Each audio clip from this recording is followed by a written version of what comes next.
shift your mind, the rest is gon' follow. When your heart is full, no need to borrow. Love yourself, that's where it starts. Gotta build it strong, protect your heart. Hello, welcome to the Brik Talks podcast. I'm your host, Brik Chick, and today I have my guest, Jay Real. Jay Real is originally from Syracuse. He is a husband, a father of 4. Actually, he's a father of 7, excuse me. He's a national touring comedian, a concert promoter, a keynote speaker, an MC, and a financial educator who's also earned his college degree. I met Jay Real probably about, how long ago was it? I would say 10, 15 years ago. At a friend's club when he came up to us and was just straight up disrespectful. What up, bitches? In a good way. Yeah. In a good way. What y'all looking at?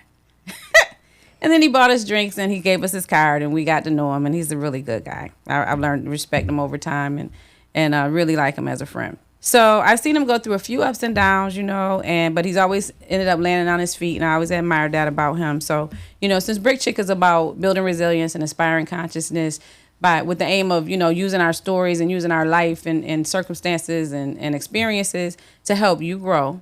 And so today, that's what we'll do today, speaking with Jay Real. So, do you have anything that you'd like to share, Jay Real, before we get started? Thank you for having me. Thank you. I appreciate that. That was a warm introduction. Thank you. Yes, Jay. I never knew you felt that way about me. I always have felt that way about you. Yeah? Yeah. You give me such a hard time, though. But it's okay. Okay, all right. I'm okay. Jay, I really think that started with you. Because I have sisters. I got 4 sisters. I'm the only boy. So I only know how to fight women. You understand? So that's why I come with such force. But it's in a loving way, so. Jay Real, you're not going to be fighting any women here today. Never. Okay, all right, good. Never. You would never do that. You're the sister that I never wanted. Okay, but yes. I love having you. Okay, good. I do. And vice versa. You're the brother that I've never wanted, but, I love I'm having proud you of you. around too. I'm proud of your show and Thank you. the podcast, and yeah. Thank you, Jay Thank you for Real. having me. Thank you. So, with that being said, I know that we've talked, over the years about different things, and I know you had some experiences in your life that I was really, shocked to even hear about, for you to be so candid with me about. And that gave me a whole different insight on you as well. And understanding, I think it made me say, that's why he drives so hard. That's why he goes so hard, because you take risks, and that's something that I always admired about you. So can you tell us a little something about, kind of what shaped you as a child, or with your experiences as a child, to that you think that maybe helped you to succeed in life, even through all the ups and downs? I think, I know that being, in a growing up with a single mom who actually was in poverty, you understand that shaped my focus on where I'm supposed to be, where I want to go, and actuality kicking in. You know what I mean? So survival mode. I've been in survival mode forever, pretty much. So that's where things kicked off at, being with a single mom on drugs, running the streets with her, and just picking up, all of those illicit behaviors back then. So that's what shaped me and keep on pushing me. That's part of my healthy trauma. Yeah. So you was really, as you had to grow up really fast, and so you didn't grow up in an environment where you had to kind of hustle for everything. So I never had a childhood. I was born a man. I was my mother's only son, so I had to help her take care of my sister. Then she had another baby, and then I was also taking care of my mother. You understand? So I was braiding hair, cooking, cleaning, ironing, and sewing at the age of 4, 5, 6, and 7. Yeah. Yeah. That had to be rough. And I know your grandmother was a big part of your life too. There was moments, my mother would drop us off there and come back and get us, but she was vivid. I think just from her wisdom, her sternness, and but yeah, I'm thankful that she was there. She was there, not as much, but she was there. Was your dad around? No, or- no, no, no. No. Okay. My dad wasn't around. Okay. All right. So, what do you think influenced you the most for your early, with early decision making in life? I know that you say you were born a man, but as we grow and I'm assuming you attended school. Yeah. It wasn't just running wild. So I start in life. What I've been doing is I've been introduced to different people in life. I think God put people here for a reason. So the people that I've met throughout my life, I've always been attracted to the good parts of them, even though I did, take some of the bad parts from some other people. But I was always attracted to people doing good. Okay. So I did go to school. I dropped out in 12th grade. You're almost done. Why'd you? I think the streets welcomed me a little more. Okay. I was always that smart kid, but I just was always in survival mode. So, my drug trade back then was calling. Okay. During classes, after classes, and And you needed to eat. I had to eat. I had to eat. So did you eventually not kind of lose, as your mom? I know you said you were with your mom, so I'm assuming that as you were growing older and figuring some other stuff out, you, like most of us, you grow, you have your preteens, your teen years. Like you said, when you got into 12th grade, you dropped out and just decided to, work towards what was feeding you at the time. But what do you think, where do you think that you decided that you needed to do something different? Like that there was time for you to move and from being, from being in the street. What made you feel like you were able to overcome that and do something else? So I got introduced to some different type of values when I was 7. We got taken away and put in foster care. Ooh. So the foster care that I got put into, her name was Gloria Brown, let her rest in peace. She gave me a sense of encouragement. She gave me a sense of values and morals, and that really enlightened and heightened a different type of life. You understand what I'm saying? So it started there. But what interrupted it is when I went back home. When I went back home at 12 years old, with my mother, who was doing good for a certain amount of time, but relapsed. So when she relapsed, she introduced me into being the entrepreneur in the streets of selling drugs at the age of 12. Okay. So it started right then.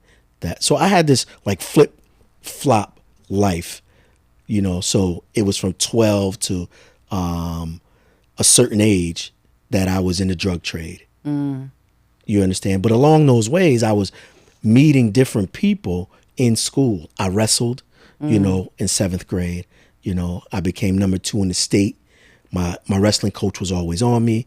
I was in the chess club. I was 4 in the upstate New York region. Wow, that's impressive. At a young age. So just different pockets and adhering to them and just learning and developing throughout that time. Yeah. Never giving up on yourself. No. Yeah. No, and it no. seems like even though when you said foster care, so when you went into foster care, you were given a different type of an experience. You was given a different vision of how life is to be lived, and so that was a good thing. It was a great thing. I learned a lot. I learned how to actually sit at a table and eat with family. I went to therapy. I started going to therapy at 7. That was a part of the actual foster care system's rules. So, Oh, really? But I enjoyed it. Did you? Yeah, I'm in therapy to this day. Yeah. Yeah. There's a big controversy now about therapy. I'm not going to say big, but I've heard people having, conversations about it even on social media, as far as like if you think therapy is like a cult, or how do you go into a therapy type of a situation when you don't really know, like what gives them the credentials to be able to tell you how to live your life or to give you therapy, especially if they've never experienced anything that you've experienced. So I'll agree with that to a certain extent. I believe this is therapy. Therapy is basically, to me, communicating your thoughts, feelings, and recognizing them openly. Yeah. And honestly. You understand? So if I met you and I was attracted to you and we started vibing and having a conversation, that's therapy. Right. You understand what I'm saying? So I think people are a little more attracted to people that can relate. If that makes sense. Yeah, I think so too. That's true, because then you feel like they can understand. They have a point of reference to understand where you're coming from. Because I could sit here and tell you something about something I may have experienced, but if you've never experienced it before, yeah, you may have some empathy towards it. But to say, oh yeah, I understand that, or you can say, yeah, I can imagine that was rough. Right. Right. But to really know and have the experience is going to be what is going to probably make you vibe even more. So I get that. But I never knew that about you, about the foster home. So that's good. I mean, I think that was a good thing, because usually you think about people who have been in foster care and it's always been like a negative story. You know what I'm saying? Or, oh my God, they were mean. They didn't feed me. I've heard a few people who've had those type of, they didn't want anything but the money. We slept on the floor, this, that, and the third. So that's good. I think that's wonderful. Yeah, it was a good experience. I appreciate it. I was scared and angry in the beginning, being taken away from my mother, what I'm used to, the pimps, hoes, prostitution, drugs. I was used to that. Okay. That was my normal. But as I got introduced and inducted into that different way of living, like, I began to respect it and accept it. Wow. Yeah. That's amazing. And there's so many stories like that. I'm not going to say so many, but I think that I didn't recognize. I think as a kid, when you're not growing up in that environment, you don't realize that, that's actually happening to people out there, especially when you're so young, you know what I'm saying? But then you read these certain books and you see these certain, I think Richard Pryor talked about, he was raised in a whorehouse. And, and that all the things that were going on around him and in his surroundings, and, and him, and he's a comedian. And so do you think any of your comedy came from when did you start recognizing that talent and kind of like nurturing it? So I've always had a sense of humor.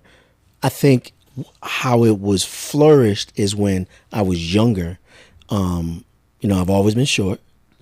What, really? Yeah. I just started growing last year. So the only thing I think might still be is. So I was short. Big head, blonde hair. You? Blonde hair. My neck was smaller, so I always got teased. And so in my neighborhood, I remember a kid named, we called him Wormy, another kid named Larry, Mike, and all the guys in the neighborhood around the foster care used to tease me and drill. So that just forced me to just go rampant and just start talking about them, their mamas, and all of that. And throughout the years, I got funny, and plus I was always indoctrined to a group of girls. The girls always thought I was funny. So I can just remember and recall piggybacking off that, and throughout my life I became confident through my drills. And so when I worked at Dinosaur Barbecue, they one day said, "Man, you're funny. You should try, to do open mic." And I'm like, "What's open mic?" And they told me in a deuce. I went. That was here in Rochester? Here in Rochester. Wow. In Henrietta. Okay. Yeah, big guy named Tiny was there, and yep. So I won $50 that night. You did? Didn't even know that they had a contest. So what did you just went up there and just started freestyling? I had a Really? vodka cranberry. Went up there freestyling, talking about me and my son being the same size at an amusement park, all of that, and I won $50. Did that really happen, or did you just make that up? No. It was just You put some real stuff with, and you mix it up. embellish. Yeah. Some gumbo. So it was. So a part of that is saying you were surviving. So you had to survive in the environment that you were in. So comedy was something that you used. But do you think that you used it in any way to kind of mask some of the other feelings you were having? So I've always said that comedy was therapy for me. Okay. You know, and I had to create a stage for myself. You understand? So, because I remember I went on a trip with a comic in the beginning, and I didn't know the ins and outs of producing. Mm-hmm. So I remember asking the fellow comic, I said, how do you go about doing shows or whatever? And I'll never forget these words. He's like, I can't tell you everything, because if I tell you, they not gonna love me no more. So when he said that, I'm like, he was a gatekeeper. I figured it out though. Yeah. I figured it out. Clearly. You know, and what I did was the opposite of my shows. I've always brought funnier people to my shows than me. Okay. Because I know I would be the one responsible for bringing that, and that's how my shows have always been memorable to people. And I know I'm not the funniest person, but I'm funny. Yeah. But it's not about me; it's about the show. Right. And you know, and the show must go on. The show has gone on. You know what I mean? So yeah, you brought some pretty good shows here that I can remember. You know what I'm saying? I remember when you were doing when you did you were emceeing that. Was that your comedy show? When remember, and there was a stripper there, and you tried your hand at at doing a little at the strip show. Yeah, tell me. Oh, wait a minute with my drawers, because you had dirty drawers. I mean, was that at the club on West Main? Yes. So I was paid to host. Yes. And they also at the last minute asked me, did I want to strip? Right. Because it was more like it was a male exotic. It was an exotic male show. It was more like a dare. It was a dare. Yeah. And you was like, yeah, I'll do it. I'll do it. And you went out there with some tighty whities on. Mm-hmm. Mm-hmm. And how'd you make? I made $112. I'll never forget. $112 within 7 minutes. And I had fun. Yeah. And I could. I had fun. You was like, yeah, I'm gonna try it. I did it. You had the whipped cream can. I had fun. The crazy thing about that, this is no lie. Some of the male dancers were coming up to me like, yo, I didn't know you. Yo, you can make it. Listen, checking me out like, yo, you do okay on the road. I'm like, hold on, bro. I don't want no more drinks. Hold that one. So that's a true story. Wow. Yes, it is. Because I was like, yo, you're not going to do that. You was like, yeah, I'm going to try it. So that's off my bucket list. Yeah. You know, go get my polo boxers. I said, no, we're not doing Remember? that. I do remember that. Because your drawers was dirty. No, I'm just playing. Okay. As a husband. How'd that make you feel? And as a husband and a father. So as a husband and a father right now, right? Mm-hmm. You know, and I guess were you able to ever, was your mother ever married, or were you ever able to see a I'm not gonna say like a typical nuclear family, like, you know, but the traditional type of family values, right, with a husband and a wife and the children? Were you ever able to actually see that? So, you know, understanding today, I see that my mother was in search of, you know, my mom got married when I was young to a fellow named David. They called him Low Key because he was like a low key. So I remember Low Key. He was a Rastafarian, and he had good values, but at the same time, you know, he was abusive. You understand? So I don't think my mom ever got what she was looking for. She was just looking for, you know, what most girls in poverty look for, which is a dad, guidance, and love. You know, so I don't think she ever got that in her marriage. She was married twice. So yeah, I don't think she ever got a chance to see that. I seen that scope of life when I went into the foster care system. You know, Mr. and Mrs. Brown, they were married. Okay. Yeah. I don't know if I would say that a woman or a young girl that's growing up in poverty, the first thing she's going to look for is love. I think that she probably would Not first, one of the things. But I would think that protection would probably be the first thing. Protection. I left that out. Yeah. That's a fact. So you That's think a that fact. maybe, because I know when we spoke before, I know you mentioned something about, that your mom wasn't well protected as a young girl. So do you think that some of the abuse, was he physically abusive, low-key? Or was he just like verbally or Both. everything? It was both. Okay. It was All right. both. So he probably was like this figure, this Yeah. force to be reckoned with. And Yes. so she probably thought that would be something that kind of would put a covering over her, but then she had to take them. And he was Jamaican too. So he was what do you- Jamaican. So, in that culture, Jamaican men can be aggressive. Oh, What I've learned and witnessed. Okay. So, yeah. Yep. well, I don't want to push any stereotypes or anything. You don't have to. That's me speaking from what I've seen, what I know about the culture, about individuals, so. I got you. So what are you intentional about teaching your children? Independence. I'm intentional about teaching them how to research for themselves, because it's easy to be indoctrined with, what society has. And, I do my best to try to unveil the world to them, from the youngest to the oldest. And I'm really stern. I'm this loving dad that you see or whatever, but I really, every day, my 15-year-old daughter and my 26-year-old daughter down south, they both had came to me on separate times like, Dad, why every time we talk, you got to give us a Dr. King or a Malcolm X speech? And, and I tell them like, listen, because the streets like you. I love you. And because I'm so infused with so much information, Right. And I've seen a lot of days, it's up to me to give it to you, and I've always been a protector, from childhood. I was the protector of my mother. I was my mother's, for a lack of better terms, I was my mother's pimp. I remember her, running a trick, bringing the money to me, telling me to go hide it. I was 4, 5, 6, 7. Yeah. So yeah. So I'm doing my best to protect my daughters, and my son when he listens, my daughters from that. I've always been afraid of that. That's my push towards being a father every day. Like, I tell my daughter all the time, listen, there's consequences. It's going to hurt me more than you, but I've told you umpteen times.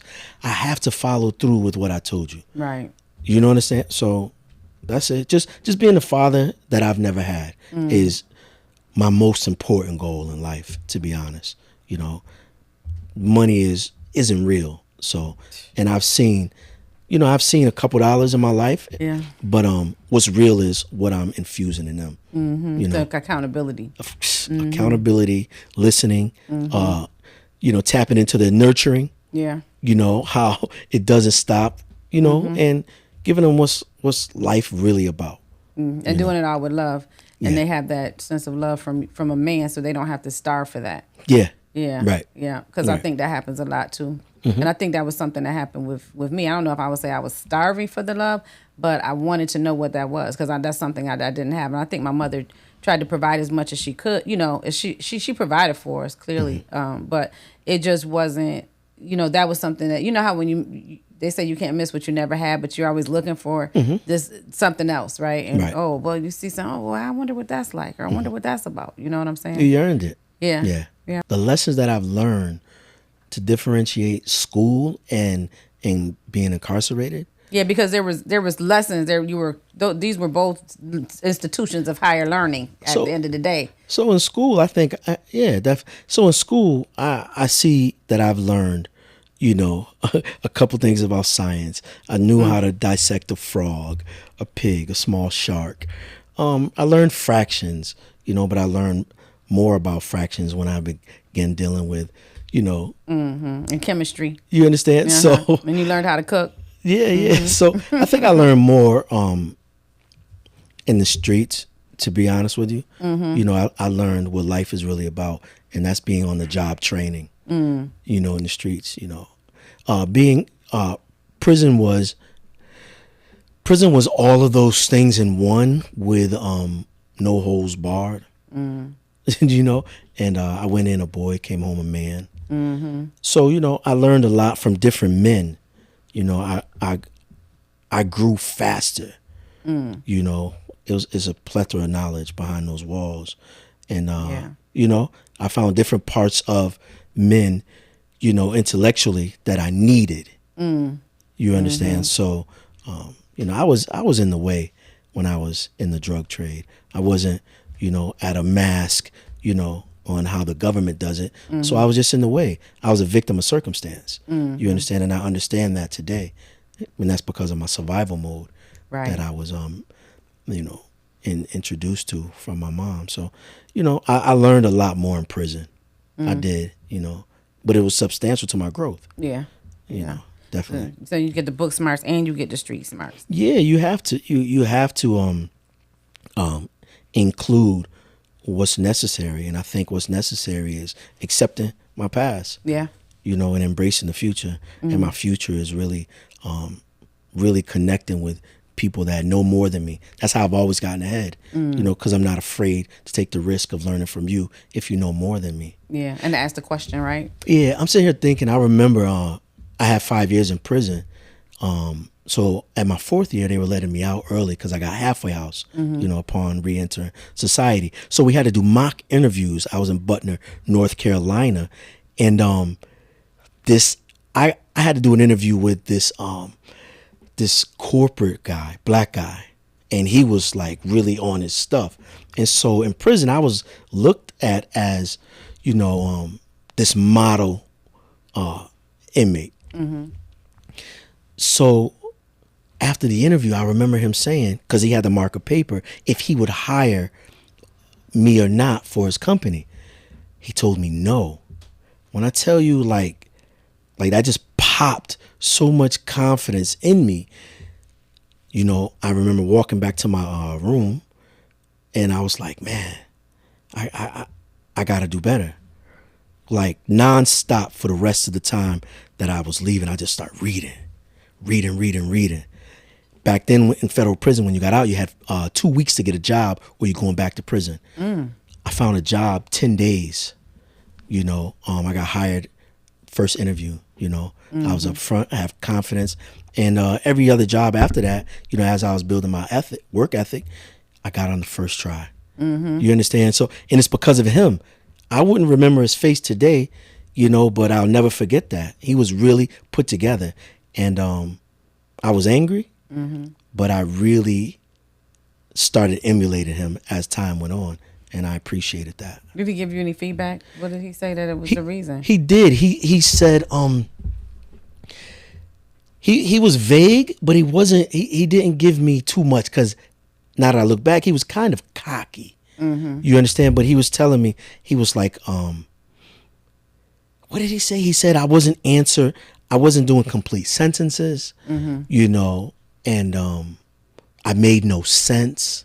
Really? Yeah. I was 20. I did from 22 to 20. I wasn't 27 yet. I was 25, getting ready to turn 26, getting ready to turn 27. And so, but I took it and I grew from it. That was a seed that I needed. Yeah. You know what I mean? So. Do you think that because you had that, you took that L, that something in you just said, you know, clearly you said you had to do better, but do you think that maybe the reason that he maybe even said that he wouldn't hire you was because he wanted to break your confidence a little bit so maybe you could humble? I don't know. You don't know? I don't know, but what I have learned throughout the years of me taking L's, like, I appreciate them. Yeah. I've lost more than I've won in my life. You understand? Yeah. I've probably won at 3% and lost at 97. But my wins is, you know, tremendous. Yeah. You understand what I'm saying? So that's why I think I continuously win, because I'm okay to fall. I'm going to get back up. Yeah. That's the thing about me. I'm getting up. Oh yeah. And I'm not afraid to reinvent myself. That's what I have. That's my candor that I have that people don't. Right. You understand?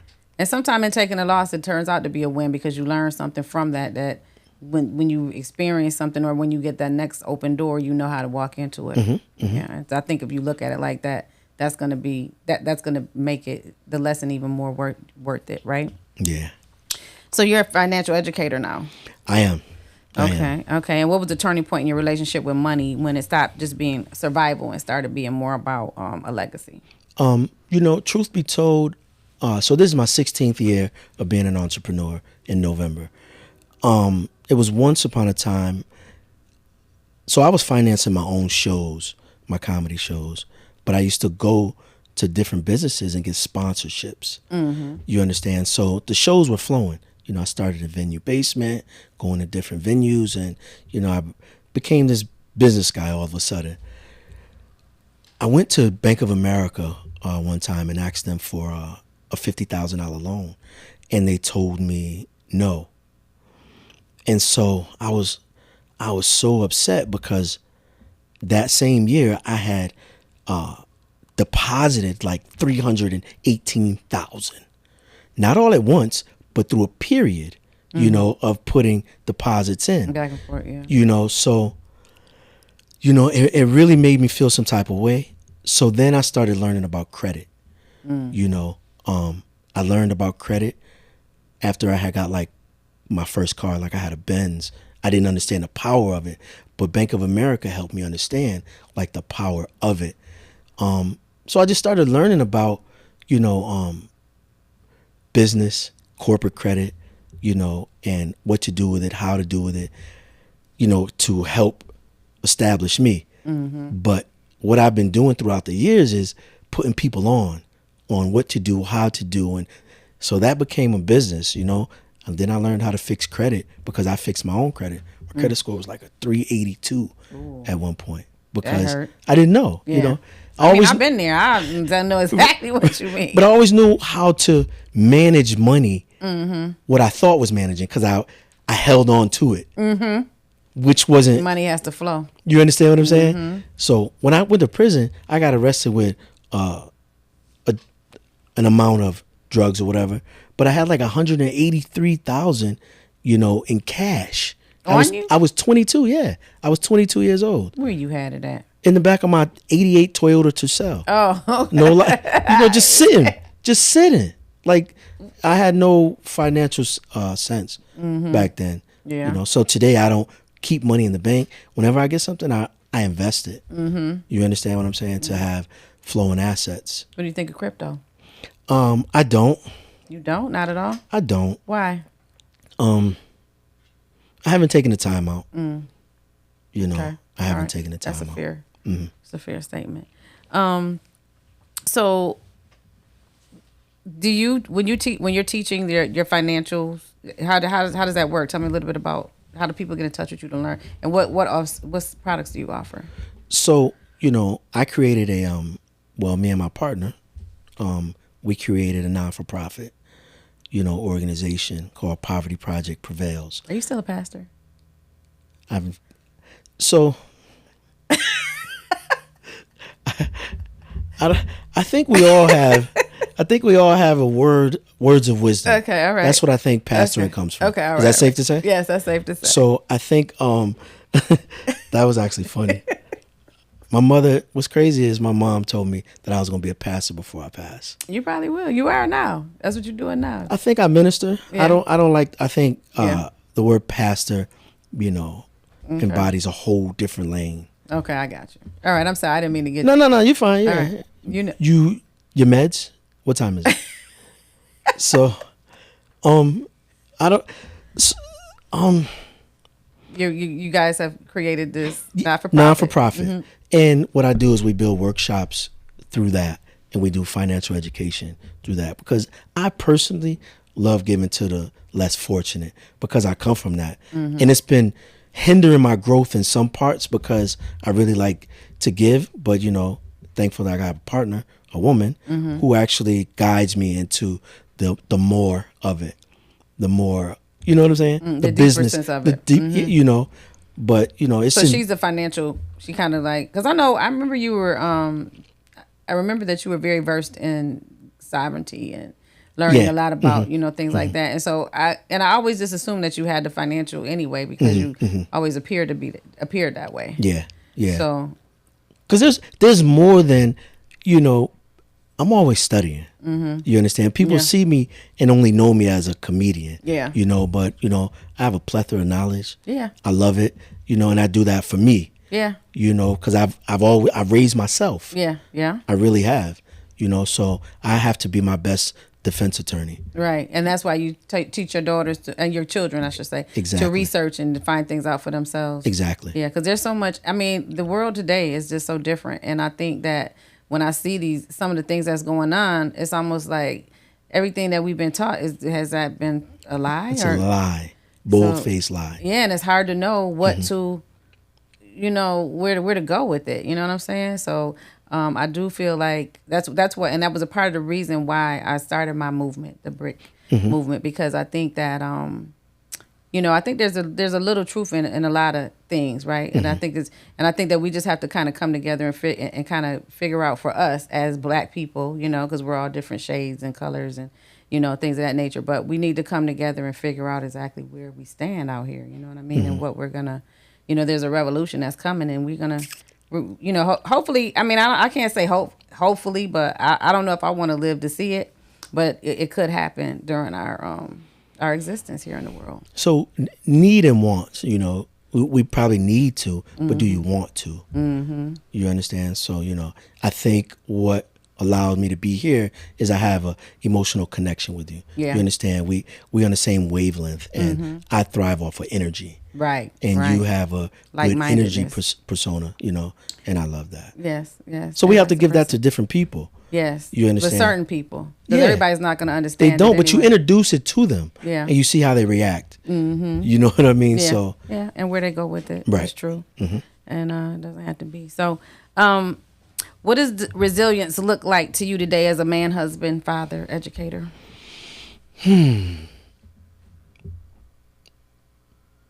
I don't know. I think I just continue to embody knowledge to give to those that's closest to me. You understand? And keep pushing. Part of my movement is my mom. For her to be without, for a good duration of her life, but to actually turn it around, really is part of my story. She came late to a foster care visit. She was high. And the foster worker said, if you keep this up, Heidi, you're not going to get your kids back. And so my mother, held my hand, and she looked at that lady and she was like, I'm going to get my kids back. Fast forward, I just got out of prison. I came to Rochester, over on the east side. Shout out to the east side, First Street. East side. And it was Thanksgiving. She had me cut the turkey. So it was my sister, my other sister, and their children by the time I came home. And as I was praying, my mother said, I told you. She just started talking to God. She said, I told you I was going to get my kids back. 20 years later, and it was right then and there, like, I understood, the power in words, the power in God, the power in resilience, the power in, indoctrinating what we really want and what we can do. Mm-hmm. So that's been like my force field, my mother. Mm-hmm. You understand? Yeah. So that's in my DNA. Mm-hmm. That's why I keep going. Yeah, and she didn't let their words stop her from believing the truth that 13 years clean and sober. Yeah. She stopped cursing. She stopped drinking and drugging. She went down to maybe 2 cigarettes a day, became a minister. Wow. Running the church. So the same jails, because she went to prison, the same jails and corners that she used to prostitute on, right. She went back to ministering. You understand? Yeah. So no one can tell me about, the power of this energy of God and what we can do. Because if my mother can do it, like I've witnessed it. So she's witnessed me being this street guy. She witnessed me going to college. You understand what I'm saying? Like She passed right before I was going to graduate. Oh wow. So Sorry to hear can't that. no. So I don't be really feeling sympathy for those that give up. I don't. Yeah. I really don't. Because as many times as you could have given up, right? That's all I'm saying. Yeah. You understand? So I really don't. And I can only imagine that it had to be real difficult having your mom living that type of lifestyle, a mother of all people, because people could be really mean and cruel and say things that are very hurtful. And then you're look, this is my mom. You know what I'm saying? So You at the have same no time- idea. Yeah. We'd be walking down the street Yeah. and people just Say just chant out Heidi the hoe. Wow. Because her name was like Heidi the hoe. That's what they knew her as. Yeah. Heidi the hoe. yeah. But we held hands. Like I was in bars at 4 or 5 years old. They'd be like, Heidi, don't bring them kids in here. It's like, shut your tail up. Give them a soda and chips. Like I really witnessed my mother's transformation. You And know, what did Heidi the hoe mean to you? Did you know what that meant at 4 or 5 years old? she was a hoe. But I mean, did you know? I was born a man. I was, God blessed me with intellect. I'm gonna be honest with you. So I understood it. Okay. I did. Okay. But it didn't bother me because my mother was my my shield. We protected one another. So If there was someone watching today that's grown up with a parent with an ism, right, or an addiction, and has been harboring some feelings of low self-worth or self-hate because why did I have to have a mom that was a hoe, or why did I have to have a mom that was an alcoholic, or a dad that's whatever, right, or all these isms, right, and not sure how to rise above that, because I think that we take that from our childhood into our adulthood a lot of times. Just because a person is in their 20s, 30s, 40s doesn't mean that they have healed from these type of things or have learned how to kind of embrace what they've gone through, or to or to learn how to they've just learned how to just cover it up, and they show, and it maybe it'll show in different ways and emotions and things like that, right? So what wisdom would you share with them in trying to make that initial step to transforming and to get out of that particular, to get unstuck? I think accepting, being consciously aware of who we are is one thing, but to accept it, accept responsibility, that's been part of my ladder, so the ism, the word is pretty much just gives it to you. That's ownership, and ism really, yes, you are, that's Right. owning up to it. Yeah. You understand? So I continuously own up to me, mines, and accept it. So, and that's been helping me get further. If they said I wasn't going to make it to, 18, Yeah. I'm 50, you understand? And, college degree, I went from watching certain celebrities on TVs in prison, different channels, to hiring them. You understand? So, and just continuously going back to the same jails that I was in, just accepting it. I had to continuously accept who I was, I still accept, my faults when I fall short, and just, destroying and rebuilding. Yeah. So that's the advice you have to, just God, self, family, community.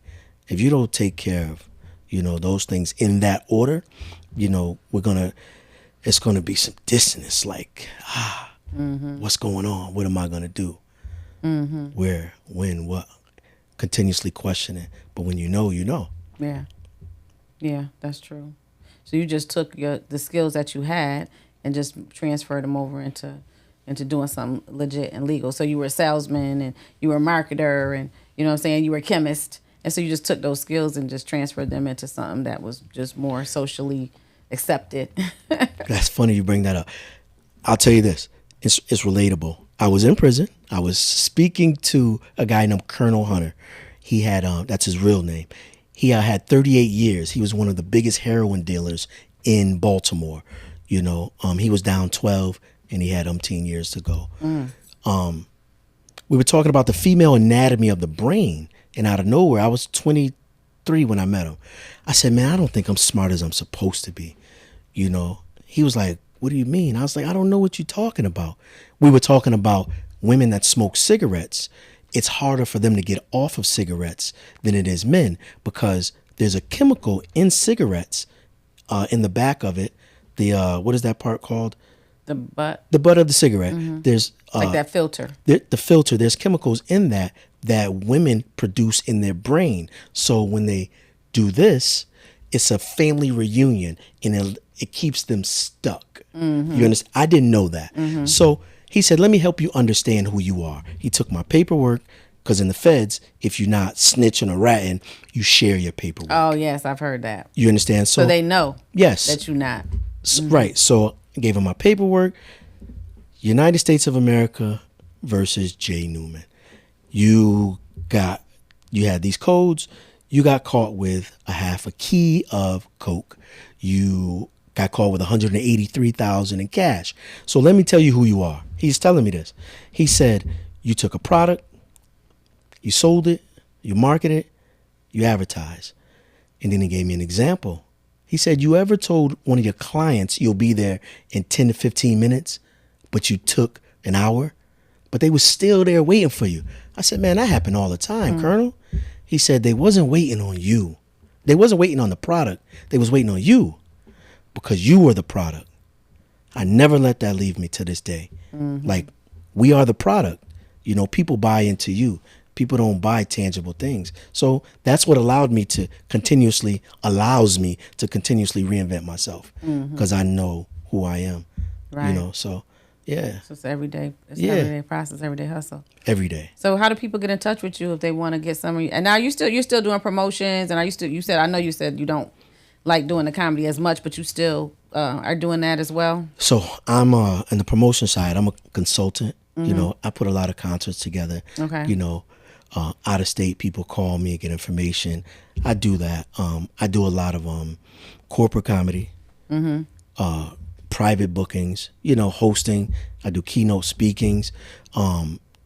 Credit, building businesses and helping people get funding for those businesses, and personal funding, you know, because I work with 162 different institutions, national institutions, and 30 credit unions. So I don't make money with the credit or building the business.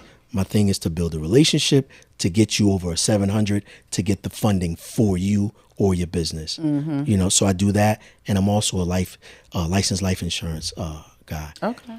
So getting in touch with me is I have a website, J Newman and Associates, LLC.com. I'm on Instagram as JReal1000000. So that's JReal1million at Gmail what is that? Is that, I don't know what it No, is. it's just JReal1million. Okay. JReal1million. If they search that, they'll find you. They'll find me. Facebook is JReal Newman, and that's primarily it. Okay. That's primarily it. All right. And I'll probably be back more than likely on Brik Talks. Yeah, of course. I definitely was going to say I would like you to come back, and so we can get a little deeper into it. And I really want to offer some teachings on the crypto market, because I really do feel that this is something that we're going to have to get into real soon, or we're going to kind of be left in the dust, because, you know, as you know, fiat currency doesn't really have any value, as you said before. And and I'm quite sure with the way the politicians are going in and signing all these different bills regarding it, that we need to get on it. I'm open. Teach me. Yeah. I'm the person Let's that learn says, together. Yeah, hold my hand. Okay. All right. And do. Don't just say study digging. this. Nah, show me. Yeah, I can show you what I know, but we may Okay. have to work it out together. Okay. You know, so I'm open for and it. take it to another level. So I appreciate you coming on the show, I and I hope appreciate that you. you'll come back again. And thank you for supporting me. I look forward to seeing you again. Okay, light skin power. All right, that's right. All right. Thank you for coming on and joining us today, and we look forward to seeing you next time. Try new ways, a new point of view. Don't step in